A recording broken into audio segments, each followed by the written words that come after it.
Bom dia a todos, começando mais uma aula na escola dominical, embora ainda não seja do formato que nós desejemos, mas creio que nós consigamos tirar proveito dessa situação e aprender um pouco mais da palavra de Deus. Enquanto o pessoal vai entrando aí, vamos... Bom dia, Valdinei, Eliane, Heitor, Isabela, pessoal que já está entrando. Convido vocês, aqueles que têm o livro Igreja Centrada, a pegar o livro, abrir na página 56. Nós vamos dar continuidade àquilo que já foi dito anteriormente, nos capítulos 1 e 2. E é importante destacar que o livro tem como objetivo principal trazer a ideia de como uma igreja deve ser relevante na sociedade. E, se você pegar ali no sumário do livro, você consegue verificar que ele tem uma divisão bem interessante. Ele começa falando sobre o Evangelho, depois fala da cidade e depois fala do movimento. A primeira parte de hoje é a teologia a partir do Evangelho.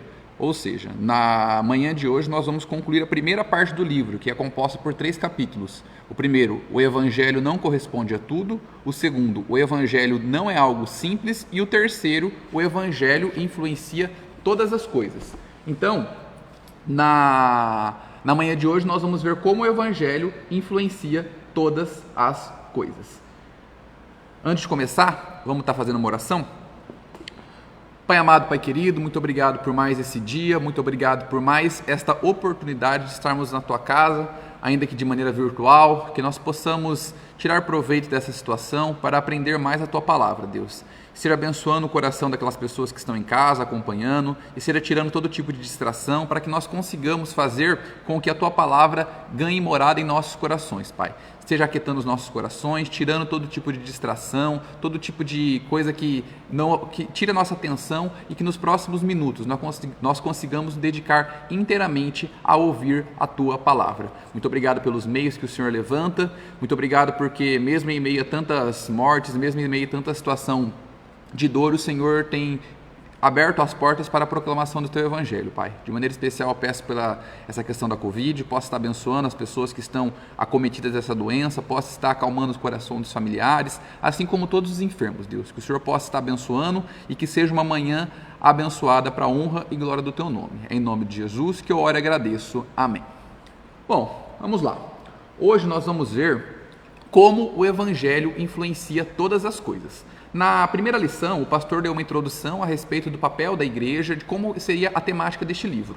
No primeiro capítulo, na semana seguinte, o Edson falou um pouco de que o evangelho não corresponde a tudo, o que implica que ele deve ser visto como um anúncio de uma notícia, mas distinto de seus resultados. E, na semana passada, o Toninho explicou que o evangelho não é algo simples, o que implica que ele não pode ser enquadrado em um único formato. Hoje nós vamos pegar aquelas 2 lições que foram explanadas nas semanas passadas e nós vamos chegar à conclusão de que o Evangelho influencia todas as coisas. O Evangelho influencia todas as coisas. É importante destacar que nós vivemos em uma sociedade, especialmente no século XXI, que tem a mania de compartimentalizar várias áreas da nossa vida. O que seria isso?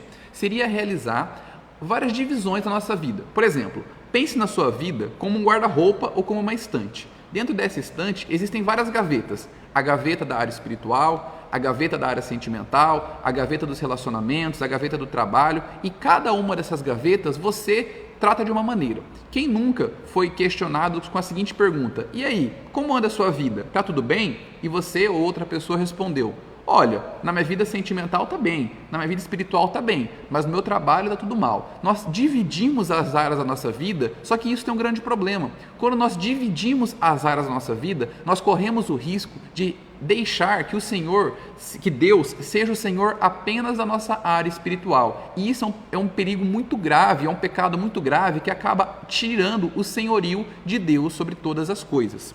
E sobre essa temática, tem uma frase do Abraham Kuyper, se eu não estiver enganado, que diz que não há 1 centímetro quadrado do mundo que Jesus não clame, é meu.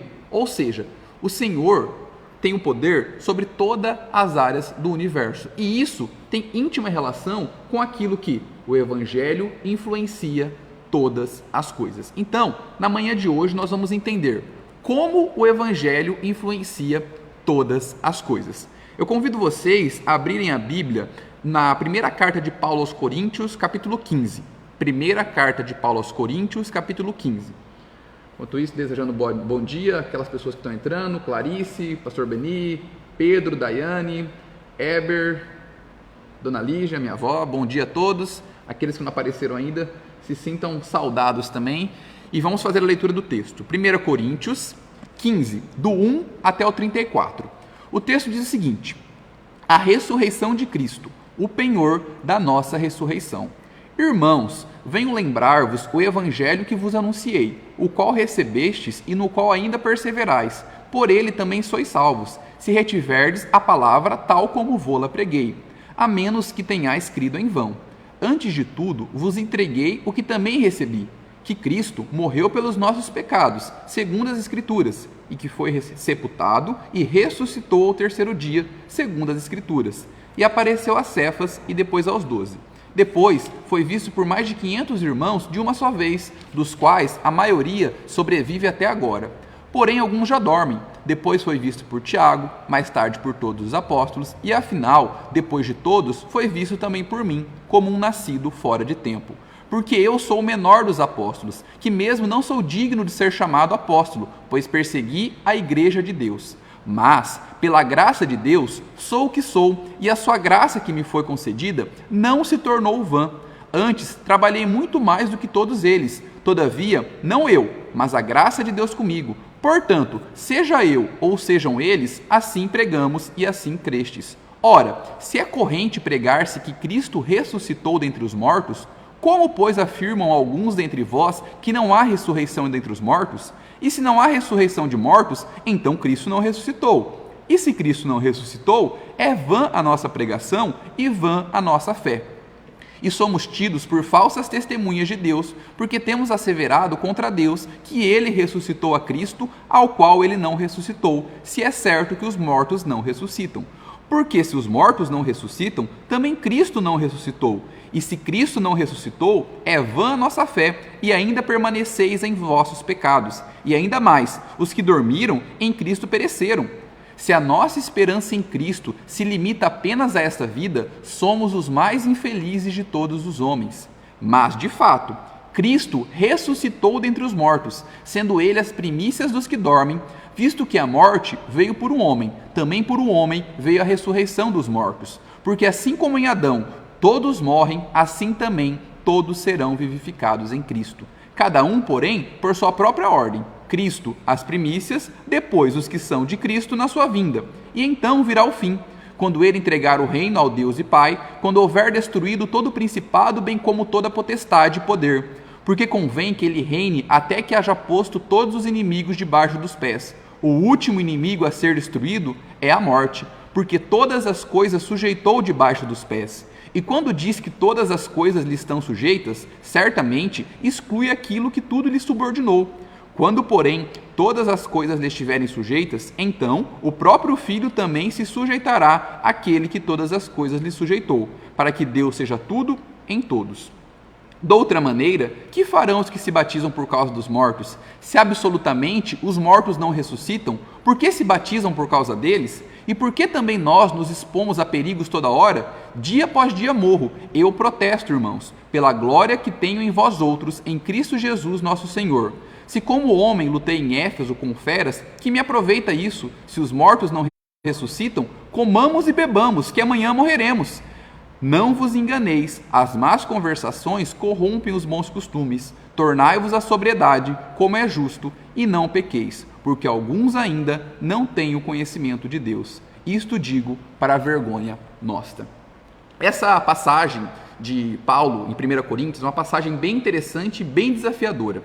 E no livro do Timothy Keller, na página 56 mais ou menos, ele diz que essa passagem serve para demonstrar como o Evangelho é um instrumento de transformação em todas as áreas da nossa vida. É interessante destacar que um autor chamado Leslie Newbigin tem uma frase que diz o seguinte: a narrativa cristã oferece um conjunto extraordinário de lentes, não algo para o qual olhamos, mas através do qual olhamos. C.S. Lewis também tem uma frase que é mais ou menos nesse sentido, que diz: eu acredito no cristianismo como acredito que o sol nasce todo dia, não apenas porque o vejo, mas porque através dele vejo tudo ao meu redor. Não tem como ouvir essas duas frases não lembrar de um conceito muito moderno nos dias de hoje. Embora o conceito seja antigo, é muito utilizado nos dias de hoje, que é o conceito de cosmovisão cristã, que já foi trabalhado aqui na escola dominical um tempo atrás, salvo engano pela tia Ligimar, que defende a tese de que quando nós entendemos que o evangelho tem o poder de influenciar todas as coisas, todas as nossas relações, toda a nossa relação com o mundo vai ser influenciada pelo evangelho. Então, a principal temática da lição de hoje é: o evangelho é o ponto de partida para o homem conseguir entender todas as demais coisas. O evangelho influencia todas as áreas do ser humano. Assim como no texto de 1 Coríntios lido, um texto bem interessante está na carta de Paulo aos Romanos. Na carta de Paulo aos Romanos, nos primeiros 11 capítulos, embora tenha alguns aspectos práticos, é recheado de teoria. Teoria sobre a depravação total, teoria sobre a lei, sobre a graça, sobre eleição, uma série de coisas. A partir do capítulo 12, começam orientações práticas. O que isso nos ensina? Ensina que um evangelho sem ter prática é um evangelho que destoa da palavra de Deus. O evangelho precisa ter prática. A Bíblia diz que o evangelho é o poder de Deus. E é isso que nós vamos conseguir ver na manhã de hoje. O evangelho como o poder de Deus. O primeiro tópico fala a respeito da riqueza do evangelho. O autor divide da seguinte maneira: ele pega a riqueza do evangelho, divide em 3 tópicos. O tópico de cima para baixo, de dentro para fora e de frente para trás. De cima para baixo, de dentro para fora e de frente para trás. Depois de ele pegar esses 3 tópicos, ele dá uma série de exemplos práticos de como o evangelho influencia todas as áreas da nossa vida. Então nós vamos ter a seguinte maneira: qual vai ser a estrutura da aula? Primeiro, vamos ver o evangelho de cima para baixo, de dentro para fora, de frente para trás, e depois nós vamos verificar como este evangelho, a riqueza deste evangelho, influencia todas as áreas da nossa vida.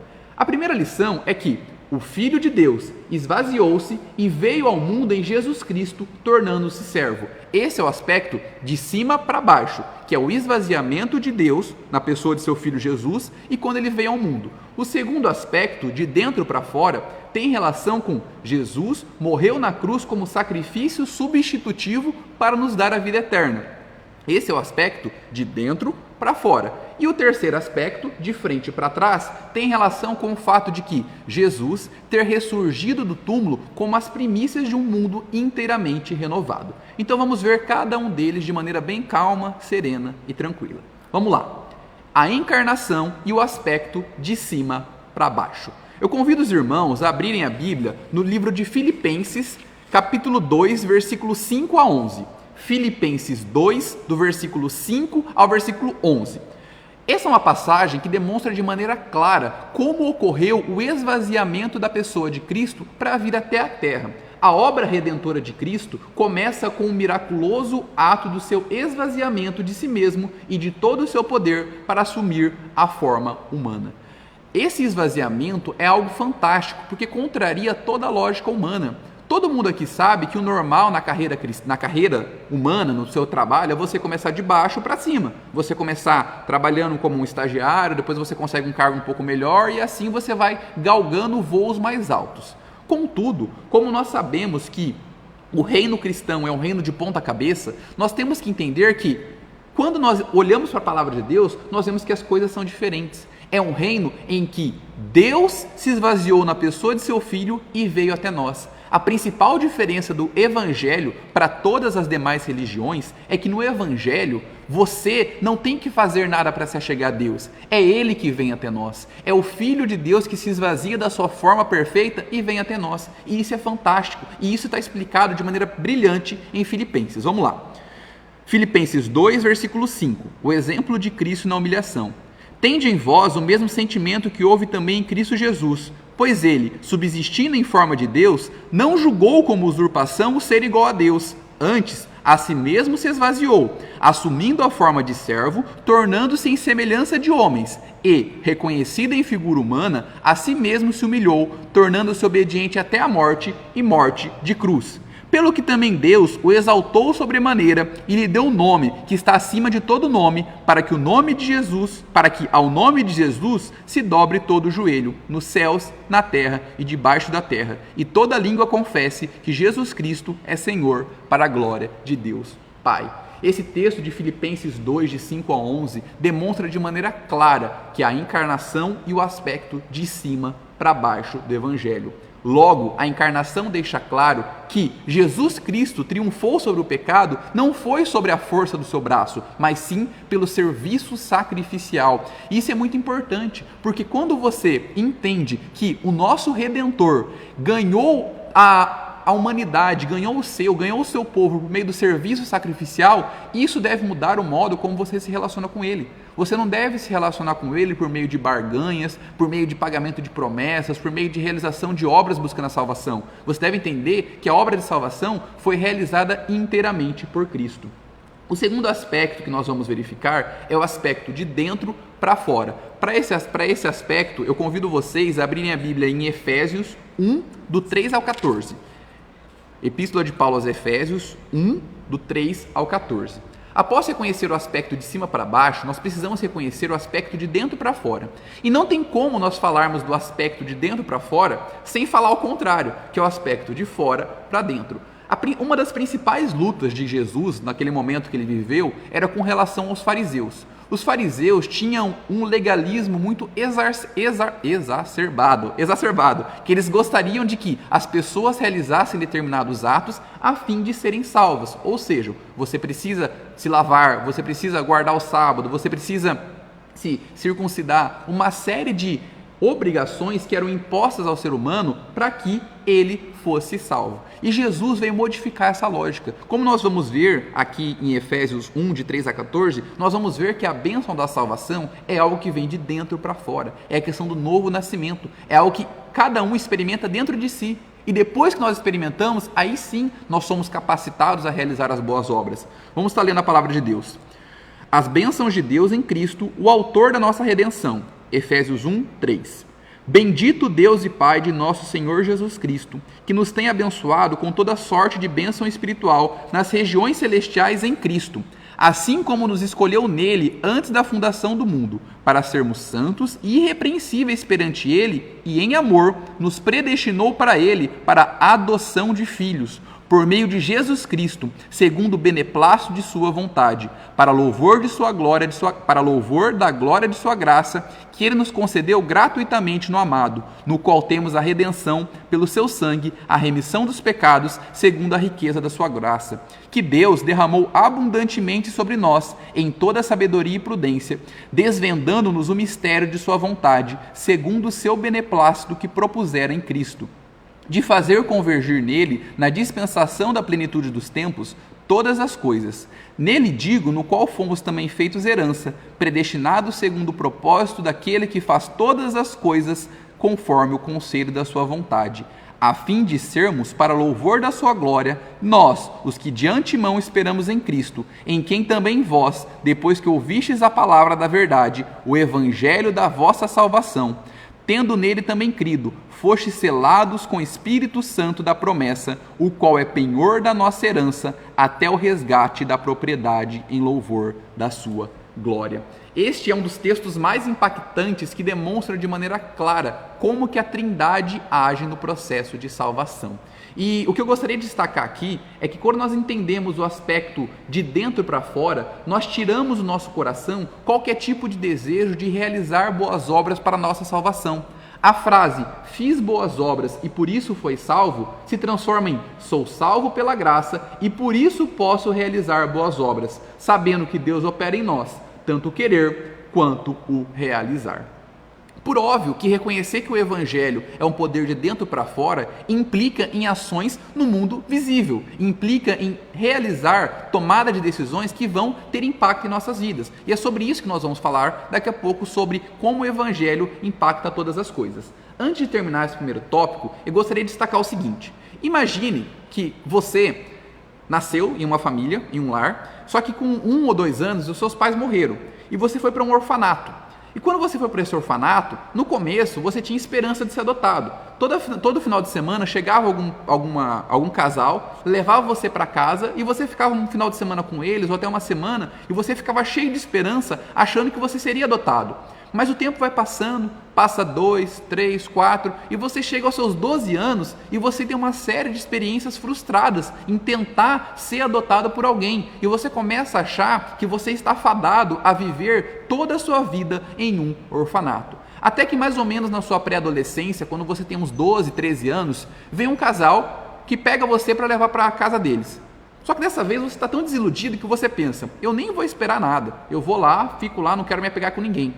Você passa o final de semana e esse mesmo casal volta uma semana depois. Só que dessa vez ele não volta para você ter uma experiência com ele. Ele volta com um certificado de adoção, falando que agora você é filho deles. E é isso que acontece com a gente quando nós entendemos que o sangue de Jesus tem o poder de colocar em nosso nome a certidão de filho de Deus. O versículo aqui fala que nos predestinou para ele, para a adoção de filhos, por meio de Jesus Cristo. Isso é muito interessante, irmãos. É muito interessante que nós, que somos lavados e remidos pelo sangue de Cristo, nós não somos criaturas de Deus, nós somos filhos de Deus. E é muito importante essa distinção, porque no vocabulário popular, muitas vezes a gente ouve a frase, eu também mereço uma promoção, eu também mereço final de semana de descanso, porque eu sou filho de Deus. Mas quando você entende um pouco mais a palavra de Deus, você começa a estudar um pouco mais, você entende que só é filho de Deus aquele que é lavado e remido pelo sangue de Cristo.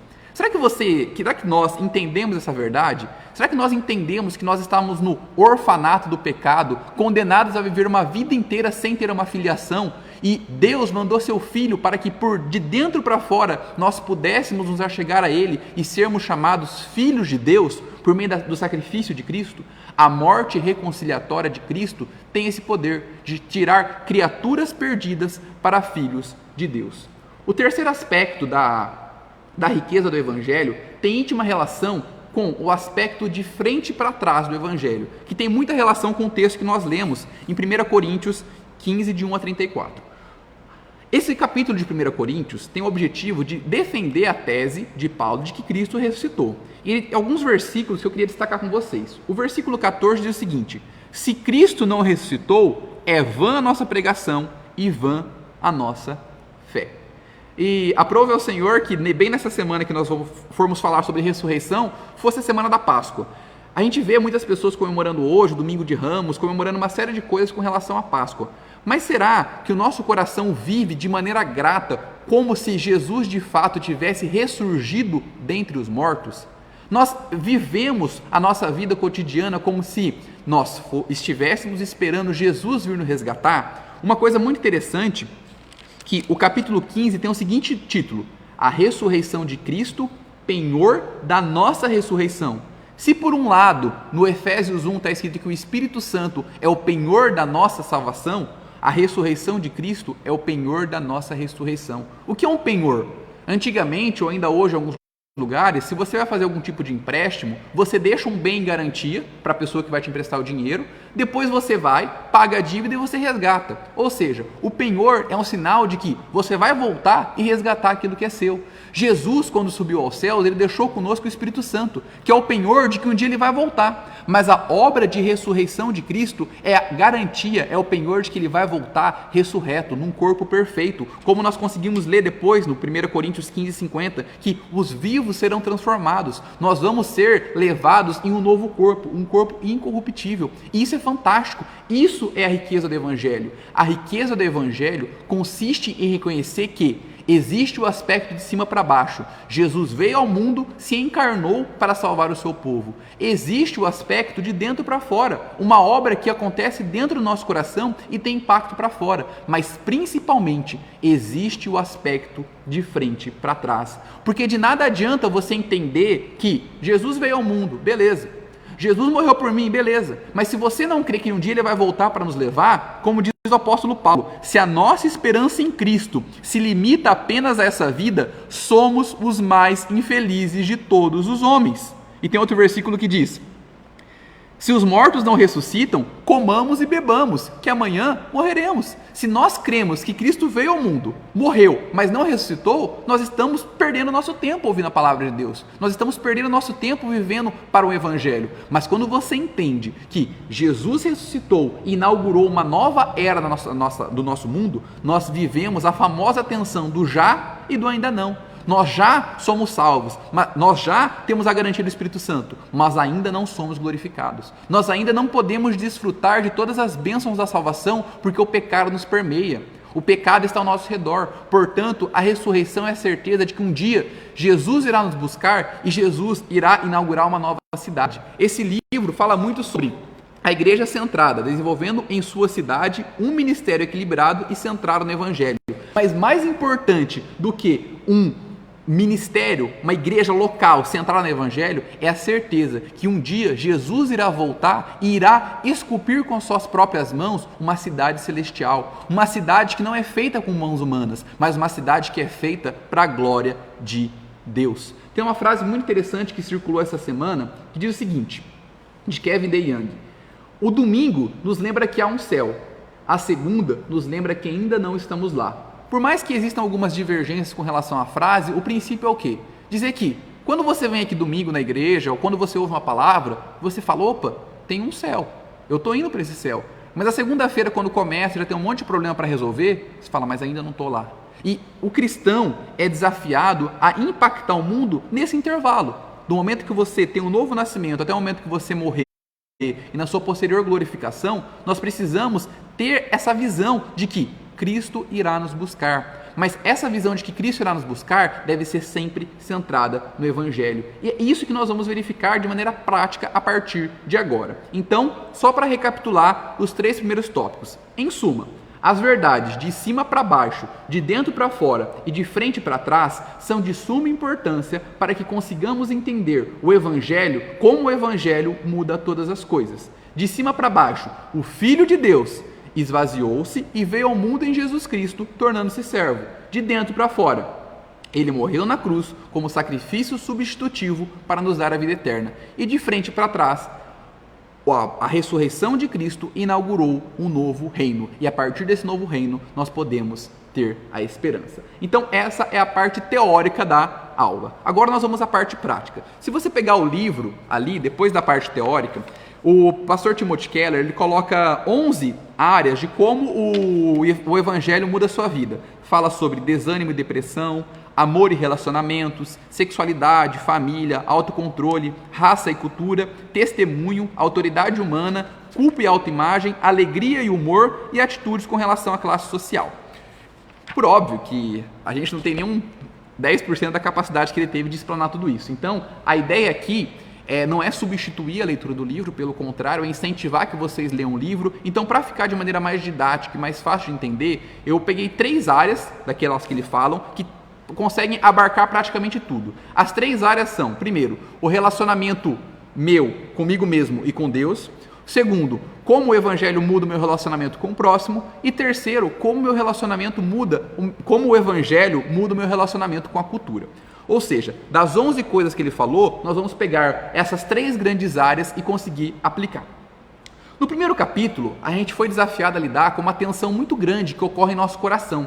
2 verdades, ou melhor, 2 filosofias que tendem a tentar roubar o coração de Deus, o coração do Evangelho do nosso coração, que é a religião, legalismo e o moralismo, contra a irreligião, o relativismo e o liberalismo. Essas 2 verdades, elas são verdades antagônicas, mas que vira e mexe entram no coração da igreja. É aquela famosa tensão mal interpretada da lei e da graça.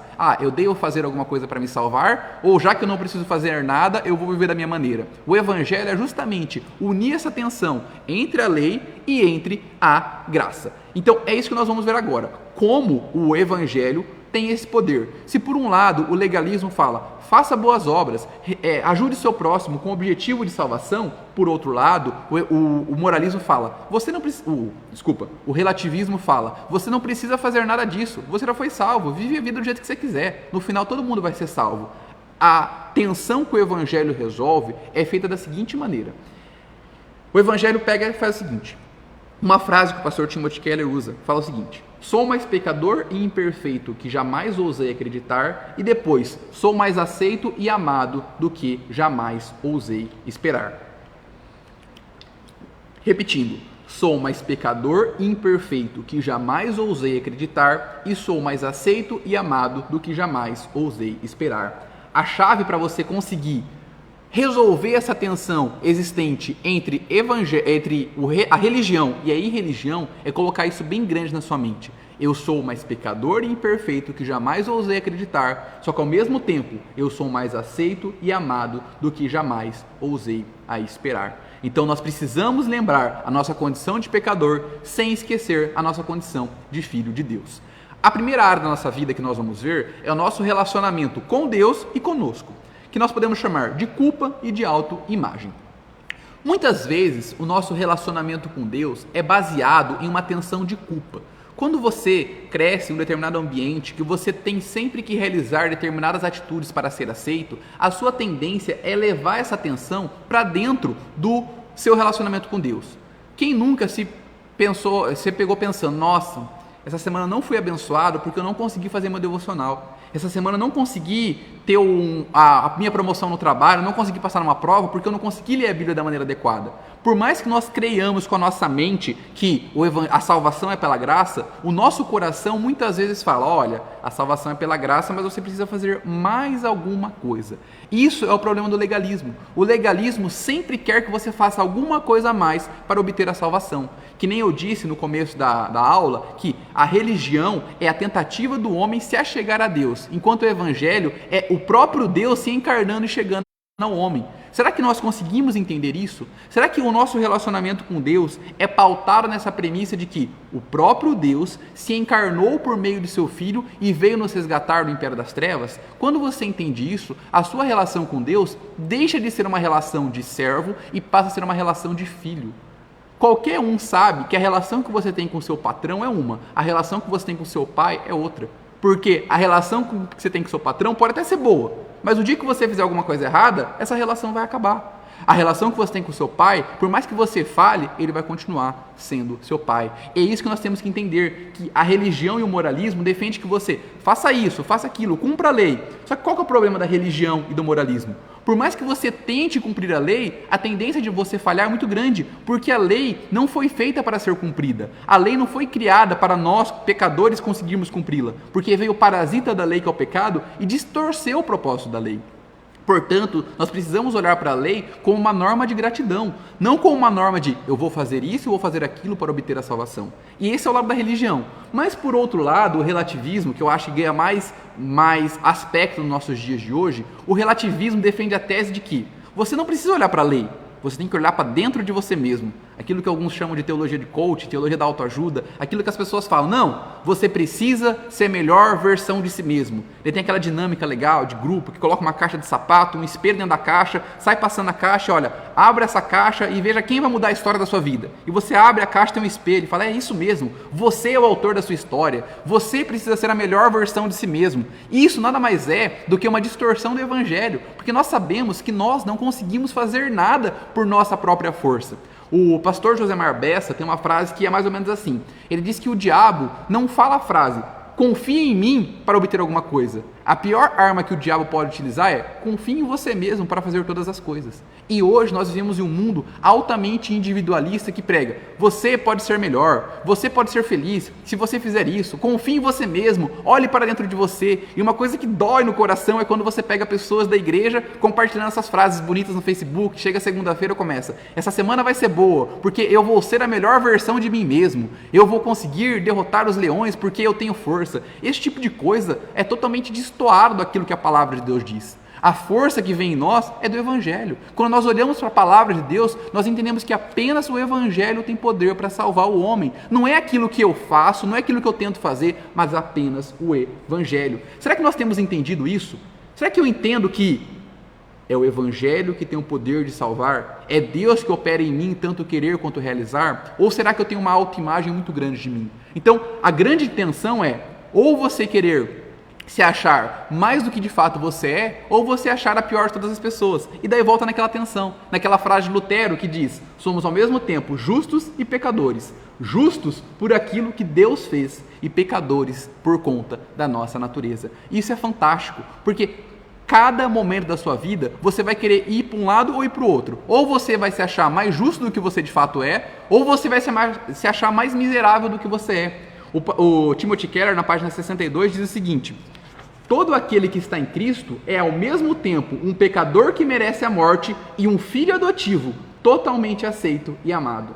Cada um de nós que está ouvindo essa mensagem hoje, que tem a certeza da salvação, é ao mesmo tempo um pecador que merece a morte e um filho adotivo totalmente aceito e amado. Essas duas verdades devem andar de mãos dadas, porque se você soltar de um lado, se você achar que você é apenas um pecador, você vai se sentir totalmente culpado, você vai se sentir totalmente longe de Deus. Do mesmo tempo, se você segurar um lado e soltar o outro, você vai achar que você é totalmente acima de todas as coisas. Portanto, nós precisamos reconhecer que o nosso relacionamento com Deus e o meu relacionamento comigo mesmo, o seu relacionamento interno, passa pela correta compreensão do Evangelho.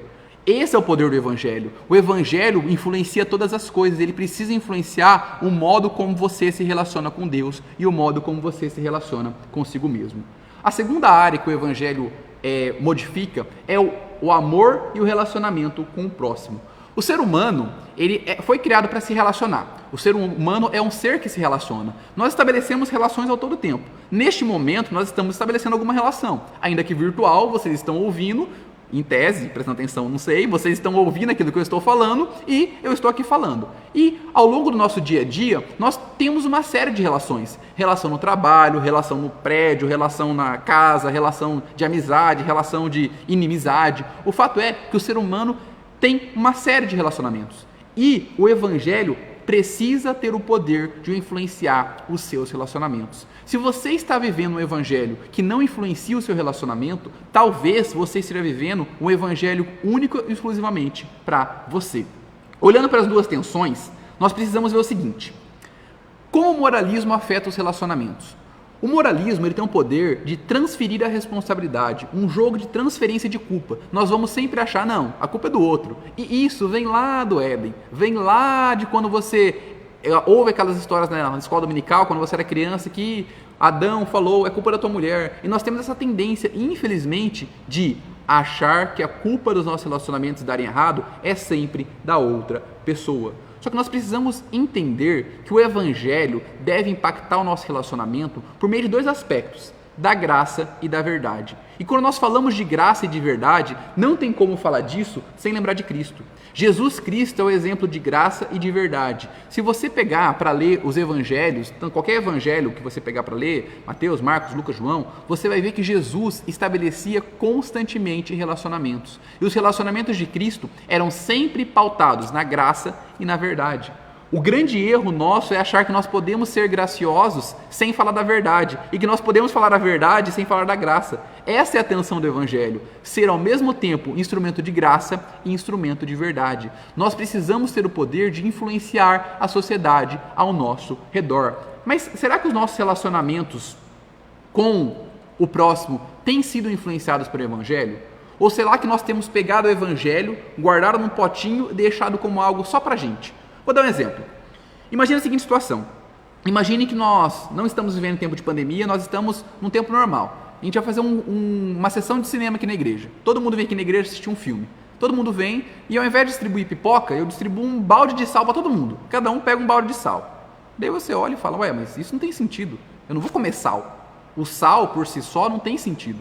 Não tem lógica. O sal precisa estar em contato com alguma coisa. Do mesmo modo, se eu vier aqui entregar um monte de pipoca para você sem sal, você fala, Lucas, está faltando alguma coisa. Está faltando alguma coisa para ter sabor. E vale para qualquer alimento, carne, salada, qualquer tipo de coisa.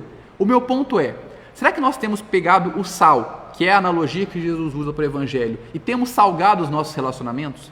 Será que nós temos pegado o Evangelho e semeado para as outras pessoas? Vou dar um exemplo simples, mas que pode representar aquilo que eu estou falando. Todo mundo aqui, eu creio que, por conta da pandemia, tem assistido mais ministrações online, tem assistido mais pregações, quer seja da nossa igreja, quer seja de outras denominações. O fato é que muitas vezes nós assistimos alguma pregação e nós falamos, nossa, que pregação impactante, Recentemente eu achei uma pregação do pastor Hernandes que fala sobre Deus é o nosso refúgio e fortaleza, que fala da importância de nós confiarmos em Deus, que Deus vai nos livrar dessa situação e um monte de coisa. E muitas vezes nós corremos o risco de assistir a pregação e falar, nossa, que evangelho poderoso, que evangelho impactante. Termina a pregação, você pega o seu celular, tem uma mensagem de uma amiga sua, de um amigo seu, falando, estou passando um momento difícil, na pandemia está todo mundo doente aqui em casa, esse mundo não tem salvação. E você pega aquela mensagem e olha para aquela mensagem e responde, de fato, está tudo muito complicado, essa pandemia está acabando com todo mundo, está uma porcaria esse mundo. E você para e pensa, você acabou de ouvir algo sobre o evangelho, como Deus está no controle das coisas, você ouviu que Deus é o Senhor de todas as coisas, que Deus é o nosso refúgio e fortaleza. Por que motivo você não pega essa mensagem que você acabou de ouvir e compartilha com uma pessoa que está precisando ouvir a palavra? Muitas vezes nós falamos, Deus me usa como instrumento em tuas mãos, e quando chega a oportunidade de nós sermos usados, nós passamos para lá. Será que nós não temos pegado o nosso sal, colocado num saleiro bonito e deixado guardado? A mesma coisa, vou dar um exemplo também, quando você tem alguma coisa muito chique, um jogo de jantar de porcelana, muito chique, você fala, ninguém vai usar, eu só vou usar quando tiver uma pessoa importante. E passa a sua vida, passa 10, 15, 20 anos, e você nunca usa o seu jogo de porcelana.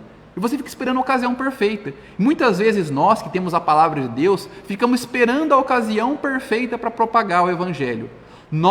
A nossa missão é propagar o evangelho. A missão de realizar o papel de salvação é do Espírito Santo, é de Deus, da Trindade, conforme nós lemos em Efésios 1. Será que nós temos supervalorizado o evangelho a tal ponto de não pregar para ninguém? Será que nós temos pegado o sal e deixado longe tudo? O sal, sem contato com a pipoca, com a carne, não tem sentido nenhum. O evangelho, sem contato com as pessoas, não tem sentido nenhum. Será que nós, como igreja, temos entendido essas mensagens e, principalmente, nós temos passado para frente aquilo que temos aprendido? Porque eu tenho certeza que a maioria das pessoas que tem me ouvido hoje já tem uma vida espiritual com Deus, de 10, 15, 20 anos, até muito maior do que a minha. Mas será que essa vida espiritual que você tem com Deus tem servido de experiência para impactar a vida de outras pessoas? No seu trabalho, na sua escola, na sua família? Hoje, o mundo vive desesperado e a mensagem de ressurreição de Cristo é a principal mensagem de esperança. Se você é um filho de Deus que não consegue compartilhar a mensagem de esperança, a minha pergunta é, será que de fato nós experimentamos o novo nascimento? Voltando a esse aspecto, Jesus era um homem cheio de graça e de verdade. Será que nós temos sido essas pessoas cheias de graça e de verdade? Será que nós temos feito que as outras pessoas experimentem a graça e verdade em nossos relacionamentos?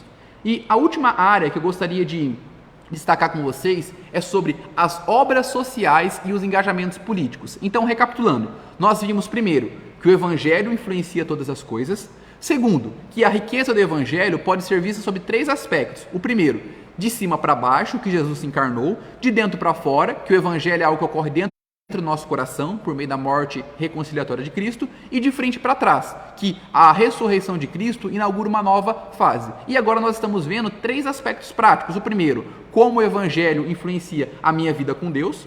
Segundo, como o evangelho influencia a minha vida com o próximo, no primeiro tópico. O segundo, como o evangelho muda a minha vida com o próximo. E agora, como o evangelho influencia as obras sociais e os engajamentos políticos.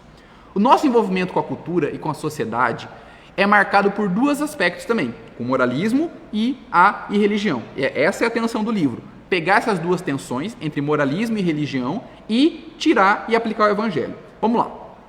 O pastor Felipe Fontes tem uma ministração muito interessante sobre o assunto, que a gente já falou várias vezes nos jovens, então é mais fácil comentar, sobre o relacionamento do cristão com a cultura. Ele pega 2 aspectos, o aspecto da alienação e o aspecto da imersão. Quem nunca ouviu falar, ou você que é pai, nunca falou para o seu filho, filho, você não pode ouvir essas músicas, é música do mundo. Filho, você não pode fazer esse negócio, é negócio do mundo. Nós temos em nossa mente a facilidade de fazer uma dicotomia entre aquilo que é de Deus e aquilo que é secular, aquilo que é santo e aquilo que é profano. Mas, se nós pegamos e partimos da premissa que Deus é o Senhor sobre todas as áreas da nossa vida, nós não podemos fazer essa divisão. Claro que nós temos que ter sabedoria para nos relacionar com o mundo, mas não podemos falar, essa área aí do mundo não vale a pena o cristão se envolver. Política, cristão não pode se envolver com política, tem que deixar do jeito que está. Se você entende que o evangelho tem o poder de influenciar todas as coisas, você vai incentivar que as pessoas participem do mundo político. E é muito preocupante que muitas pessoas, especialmente os mais velhos, vêm, procuram a gente e falam, olha, eu acho que os jovens precisam ter mais programação, porque meu filho está indo para o mundo, ele precisa ficar mais na igreja.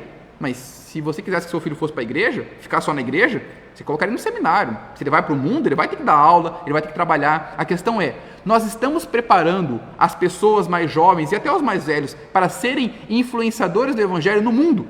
Porque o evangelho pregado dentro da igreja, tudo bem, mas será que o evangelho tem impactado o mundo ao nosso redor? Tem impactado a sociedade que nós vivemos? Ou será que nós temos guardado o evangelho num potinho?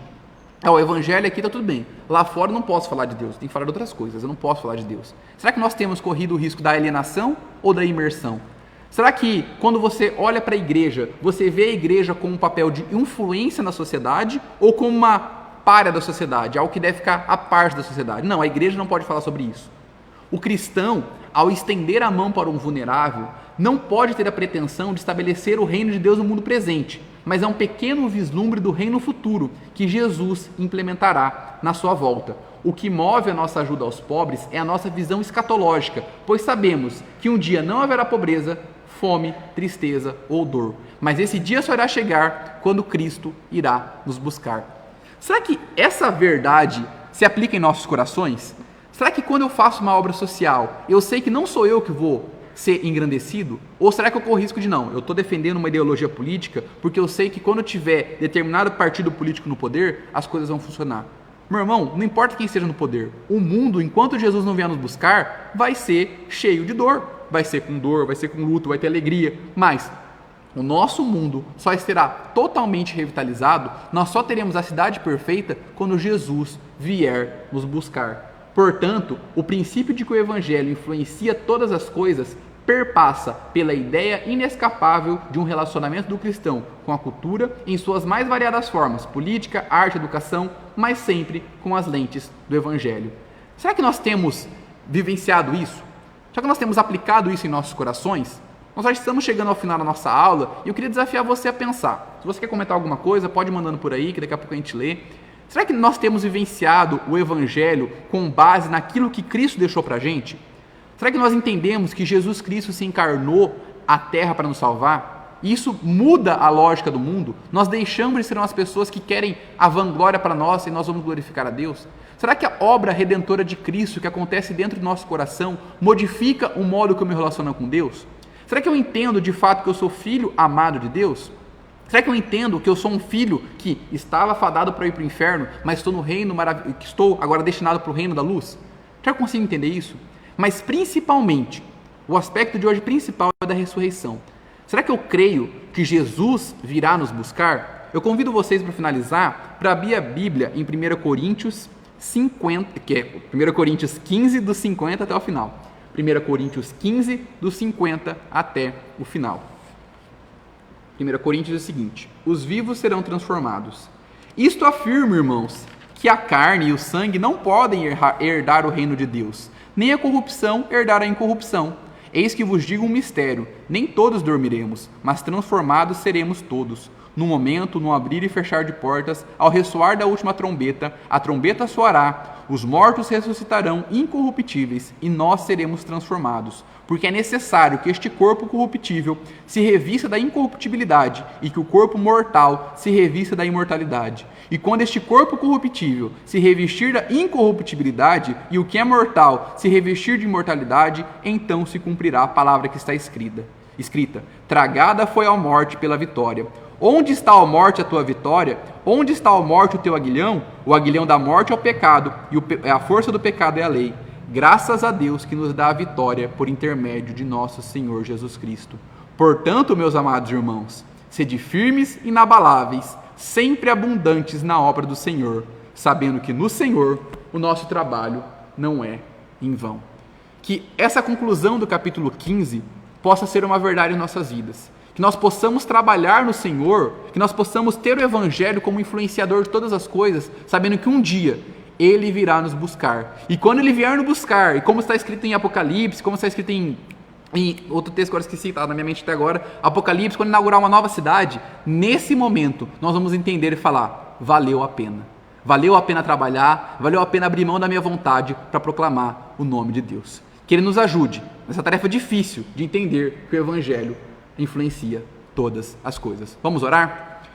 Pai, muito obrigado pela Tua palavra, Deus. Muito obrigado porque, apesar das nossas imperfeições, apesar das nossas falhas, o Senhor é um Deus presente, o Senhor é um Deus conosco, o Senhor é um Deus que fala.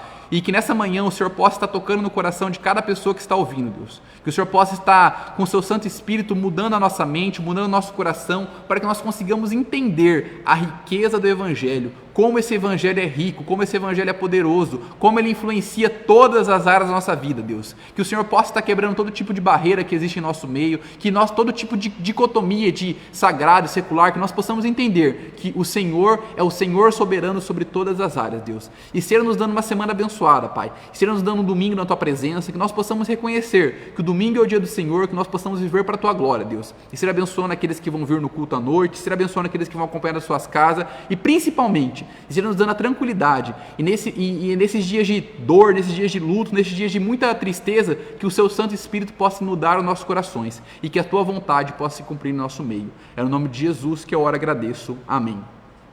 Bom, finalizando, aquelas pessoas que têm interesse em participar do culto, entre em contato com o pastor, no WhatsApp do pastor, ou pode mandar no Facebook da igreja, que nós temos limitação de 15%, mais ou menos umas 40 pessoas. Mas venha, você que não tem nenhum tipo de comorbidade, tem menos de 60 anos, venha para ouvir a palavra presencialmente, porque nada substitui o culto presencial. O culto online pode ser bom, mas quando você está na presença dos seus irmãos, é muito melhor. Nós estamos respeitando as medidas, então se você tem condição física, de saúde, não vai desrespeitar nenhum decreto, venha participar do culto hoje às 18h30. Que Deus os abençoe e nos dê um ótimo domingo. Amém?